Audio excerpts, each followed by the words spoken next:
Əziz izləyicilər, bugün sizlərlə Instagram səhifəmizdə paylaşdığımız belə bir çox da çətin olmayan loqaritmik bərabərsizlik sualını bölüşmək istəyirəm.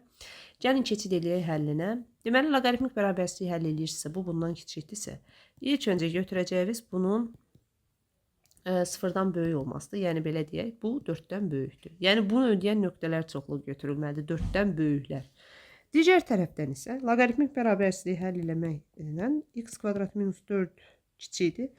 Birin yerinə yaza bilərəm 10 əsasdan 10. O zaman 10 vurulanda mötərizənin içərisinə yarımcıq elə gəlin birbaşa yazım da. Bu 10x üstə gəl 10y üstə gəl 90 deyə cavab alınacaq. Və bir şeyə fikir verin ki, hər tərəfi belə deyək, müxtəsər vurma düsturunu halına salsaq, x kvadrat minus 10x plus y kvadrat minus 10y kiçikdir 94-dən, kiçik bərabərdir.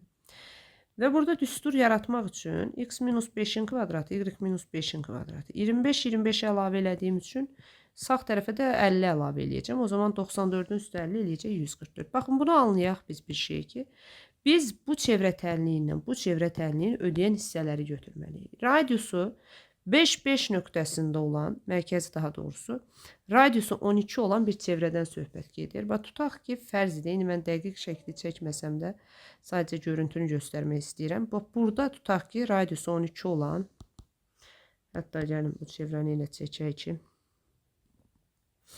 bu olsun, belə, radiusu 12 olan bir çevrədir və siz hansı çevrədə işləməlisiniz bir də? X kvadrat plus y kvadratı 4'dən böyük. Baxın, bunların arasında yerləşən nöqtələr olmamalıdır. Hansı ki, mən göylə rəyləyirəm. Bax, bu göylə rəylədiyimiz hissəni götürməməlisiniz. Həmin hissədən kənarda qalan hissə. Çünki bundan böyük deyir. Bundan böyük deyirsə qıraqlar olacaq. Baxın, bu bölgə. Bu bölgəni də tapmaq üçün nə etməliyəm? Radiusu 12 olan dairənin sahəsi 144 pi'dir. Radiusu 2 olan dairənin sahəsi isə 4 pi'dir. Kənarı istəyirsinizsə cavab eləyəcək 140 pi.